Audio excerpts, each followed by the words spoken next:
Listen to me closely, because I won't repeat what happened to me to anyone, and because you are likely to do exactly the same thing if you were in my place. We all live in a bubble of false security. We believe that our daily routine is a programmed ritual that cannot go off track. I thought so too until that night on Devon Avenue.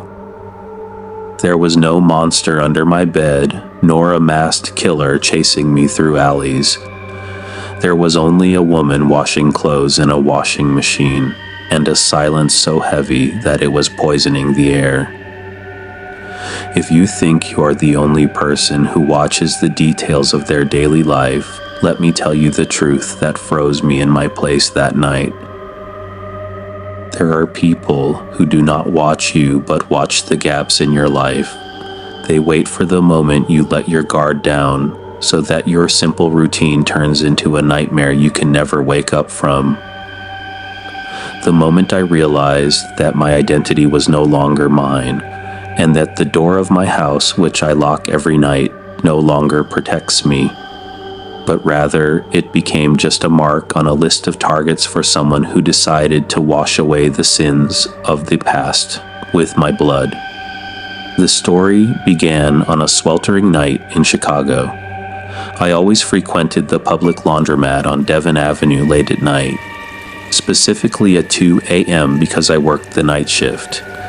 And I find in the silence of the laundromat a sanctuary from the noise of the day. The place was gloomy, and the fluorescent lighting made a constant, nerve-wracking hum, and the smell of chlorine mixed with the smell of dust accumulated in the corners of the rooms. I was completely alone, waiting for the washing machine to finish washing my clothes. I took advantage of the waiting time to read a book. While the machine spun in a monotonous and boring rhythm, suddenly the door of the laundromat opened, and a middle-aged woman entered, looking so exhausted that she was about to fall. She was wearing a long coat that did not suit the heat of the weather, and she dragged behind her a huge laundry bag with a pungent smell that did not resemble the smell of regular laundry, but it resembled the smell of meat cooked for a long time. She did not look at me at all and did not say hello. But she headed directly to washing machine number 12, which is located in the farthest dark corner. She started putting her clothes in without using any detergent. She put the clothes in while they were dry and turned on the cold water faucet. And she stood watching the spin of the washing machine with a strange steadiness I had never seen before, as if I were not with her in the same place and just a few meters away from her. I noticed while I was sitting reading the book that the clothes she was taking out of the bag were not normal clothes. They were torn men's shirts and trousers soaked in dark stains that looked like the color of dried blood, but she was acting with a strange coldness, as if she were performing a boring daily duty. Her movements started to worry me. She was rubbing the fabric with her bare hands with such force that her knuckles looked white.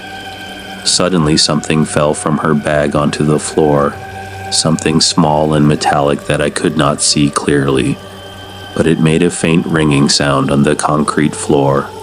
I bent down instinctively to pick it up, but as soon as I got close to her feet, I felt my heartbeats accelerate. I looked up to apologize, and my eyes met hers.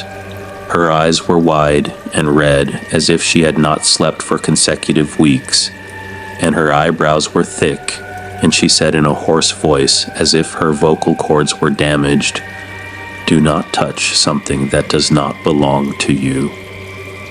I felt a massive urge to flee, but I felt as if my body was paralyzed with fear. I retreated to the chair I was sitting on, trying to pretend that I was reading, but my eyes were watching this woman's movements, and my mind was analyzing every move she made. I started hearing an uncomfortable sound coming from her washing machine. It was the sound of a metallic collision against the inner wall of the machine, as if something very solid was stuck inside. She continued to stand in front of the washing machine, wiping a stain on one of the shirts with a piece of rough cloth. Suddenly, a drop of the substance she was using spilled onto the floor near me. The smell was suffocating, rivaling the smell of a morgue in its intensity, a mixture of bleach and rotting meat. I started breaking into a cold sweat.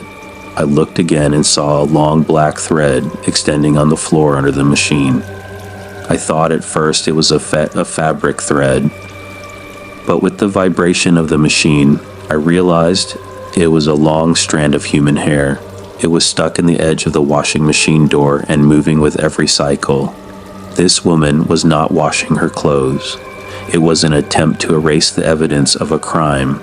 I realized at that moment that I was not alone with this woman, but I am a witness to something no one should see. The machine started making a loud noise, and the water spilling from underneath it started to turn a pale pink color. I couldn't take it anymore. I stood up quickly, throwing my book on the floor, and didn't care about getting my clothes back.